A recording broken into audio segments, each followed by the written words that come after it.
शिव जी कहते हैं पार्वती जो नारी हरतालिका तीज के व्रत का स्मरण करती है, फुलेरा जो बांधा जाता है उसमें 5 माला से ज्यादा माला लटकना चाहिए, 5 से कम नहीं। कितनी? जैसे माला जो लटकाते हो वो 5 से ज्यादा होना चाहिए। 5 तो जया, विषहरा, शामली बारी, दौतली, देव, इससे अधिक होगी चलेगा, पर इससे कम फुलेरे के अंदर माला नहीं होना चाहिए महाराज। दूसरा, फुलेरा जहां हरतालिका व्रत हो वहीं पर बांधा जाता है। हरतालिका तीज का व्रत एक ऐसा व्रत होता है जो मरते दम तक रहता है। इस व्रत को छोड़ा नहीं जाता। ये नहीं किसी और वाले गुरु जी ने कहा और अपन जी ने कहा और अपन ने एक बार कर लिया और अगली बार वो व्रत गायब हो गया, ऐसा नहीं होता। हरतालिका तीज अखंड सौभाग्य के लिए, वंश वृद्धि के लिए, कार्य सिद्धि के लिए और कुंवारी कन्याएं उत्तम वर प्राप्ति के लिए, आनंद सुख के लिए करती हैं। ऐसा नहीं है कि केवल स्त्री ही करती है। जब नारी किसी कारणवश व्रत नहीं कर पाती तो पुरुष इस व्रत को धारण, तब अपने हृदय से, मन से इस व्रत को कर कर अपने जीवन को सार्थक बनाइएगा। जो करते हैं, कितने लोग करते हो? जरा हाथ उठाइए। हरतालिका तीज इतने सारे करते हो? अरे बाबा, कर लो, प्रणाम प्रणाम, आपको बहुत बहुत नमन करता हूं, बहुत बहुत सारा। फुलेरा बांधते हो? नहीं, अब की बात बांधना। मंदिर में करते हो तो मंदिर में, घर में करते हो तो घर में। फुलेरा वंश की वृद्धि करता है, फुलेरा अखंड सौभाग्य देता है, फुलेरा मन की कामना को पूर्ण करता है। जो बेटियां जिनका विवाह नहीं हो रहा हो या बेटे जिनका विवाह नहीं हो रहा हो, वो 7 स्थान पर कहीं फुलेरा बंधा हो तो फोन लगाकर पूछना कहाँ बंधा है, वहां का दर्शन करने, एक फूल में हल्दी कुंकू लगाकर शिव जी को चढ़ाकर फिर वहां से जाना। 7 स्थान के फुलेरे का दर्शन अवश्य करिएगा। जो व्रत नहीं करते हैं उनसे निवेदन है, कहीं हरतालिका हो रही हो तो वहां बैठकर अगर भजन हो रहे हो तो थोड़ी देर भजन गाने चले जाना। अपने मोहल्ले में, कॉलोनी में, सोसाइटी में कहीं हरतालिका तीज का व्रत हो रहा हो तो 2-4 मिनट जाकर दर्शन जरूर करना, जिससे भोलेनाथ आपका अखंड सौभाग्य करे और आपके मन की कामना पूर्ण करे। पूजन व्रत कुंवारी कन्या कर सकती है, शादी होने के बाद भी नारी कर सकती है। अंतिम अवस्था तक प्राण छूटे तब तक हरतालिका तीज का व्रत नहीं छोड़ना चाहिए। एक व्रत हमेशा याद रखो, एक एकादशी और एक हरतालिका। हाँ, इतना जरूर है, ज्यादा शरीर बेकार हो गया, बुढ़ापा आ गया, शरीर नहीं साथ दे रहा तो कुछ फल खा लो, कुछ चाय, दूध, जूस आप लेकर कर लो। इतना भी नहीं बने, शरीर बहुत ही बेकार हो गया तो आप एक समय फल का फलहार धारण कर लो, ठीक है। पर हरतालिका व्रत करने वाली माताएं भले उद्यापन कर दे तो उस व्रत को थोड़ा हल्का कर लो। उद्यापन करा मतलब तुमने व्रत को हल्का कर लिया, थोड़ा हल्का कर सकते।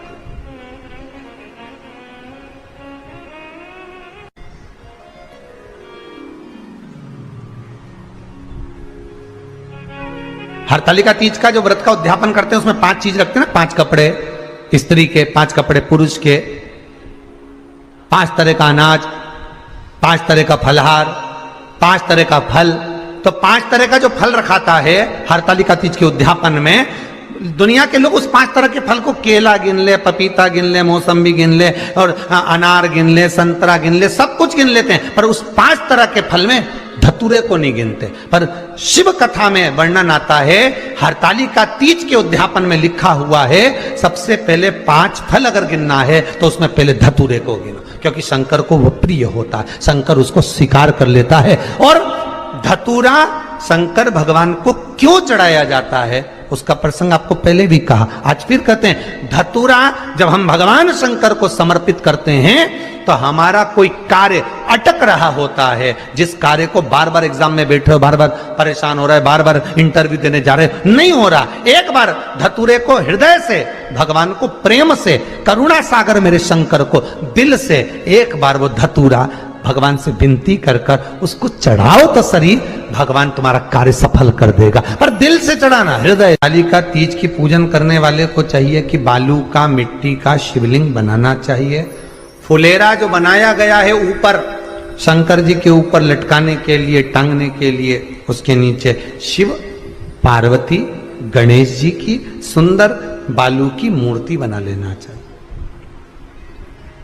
पार्थिव लिंग का निर्माण कर लेना चाहिए। शिव की आराधना करना चाहिए।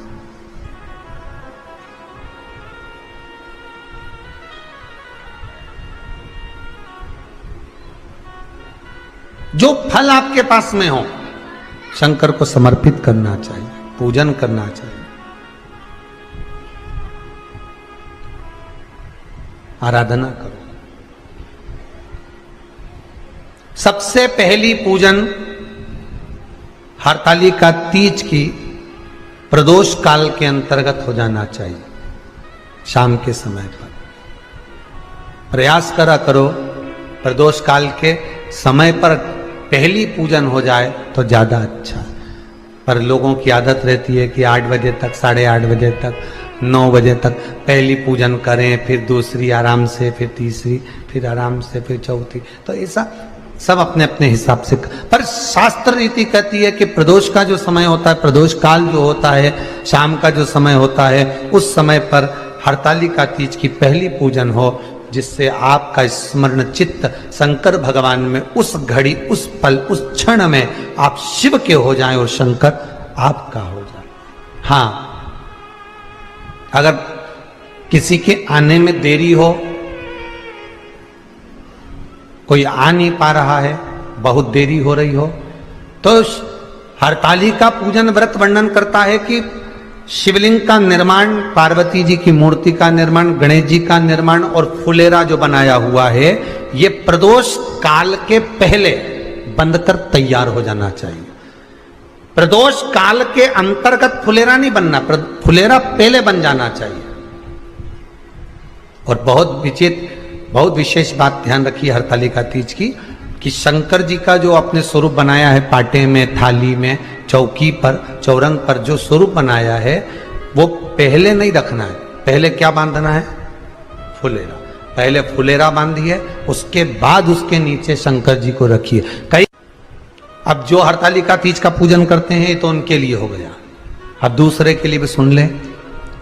जो नारी हरतालिका तीज का पूजन नहीं करती, व्रत नहीं करती, साधना नहीं करती, उसके लिए भी कहा गया कि आप अगर ये व्रत नहीं करते हो तो एक कार्य जरूर करना, कहीं पर फुलेरा बंधा हो, हरतालिका की पूजन हो रही हो, 5 मिनट 10 मिनट निकालकर अपने आसपास के किसी पौधे में से पत्तियां लेकर या पुष्प लेकर, 5 वृक्ष की पत्ती या 5 वृक्ष के पुष्प लेकर शंकर भगवान को जब पूजन हो रही हो, 5 मिनट माताएं जब पूजन कर रही हों, तब आप भी उस पुष्प को, उस पत्तियों को शंकर को समर्पित कर सकते हो। ये नहीं चढ़ा सकते तो 5 फल नहीं चढ़ा सकते तो 5 कुछ भी पुष्प आदि का आप शिव को समर्पित कर।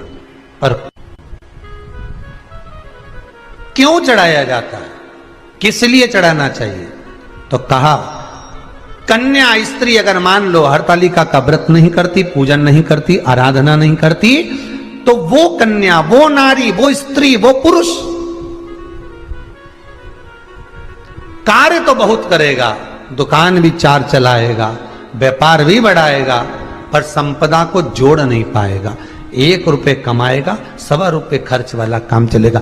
हस्त नक्षत्र में जो तृतीया पड़ती है, हस्त नक्षत्र के अंतर्गत जो तृतीया का महत्व कहा गया है, वो संपदा को बढ़ाती है, मनोकामना को पूर्ण करती है। इस नक्षत्र के अंतर्गत जो तृतीया आती है, वो मनोकामना को पूर्ण कर कर चली जाती है। इसलिए शिव की आराधना के लिए प्रथम मान्य। हस्त नक्षत्र में किया गया दान हस्त नक्षत्र के अंतर्गत तृतीया के दिन किया गया पुण्य, हस्त नक्षत्र में तृतीया के दिन किया गया श्रृंगार, हस्त नक्षत्र में तृतीया के दिन करा गया अपना सुंदर सिंदूरा, भगवान का आनंद। 5 तरह के वस्त्र, 5 तरह के स्त्री के वस्त्र, पुरुष के वस्त्र, 5 तरह का फल, 5 तरह का अनाज, ब्राह्मण को बुलाकर ब्राह्मणी के साथ आप या तो ब्राह्मण से उद्यापन करवाएं या फिर आप स्वयं भी करते हैं तो शिव को समर्पित करके ब्राह्मण और ब्राह्मणी को भोजन कराकर वो भाग प्रदान करें। यही हरतालिका तीज के उद्यापन का वर्णन आता है। सुंदर भाव से हरतालिका माता आप सभी की मनोकामना पूर्ण करे। हर हर महादेव। दोस्तों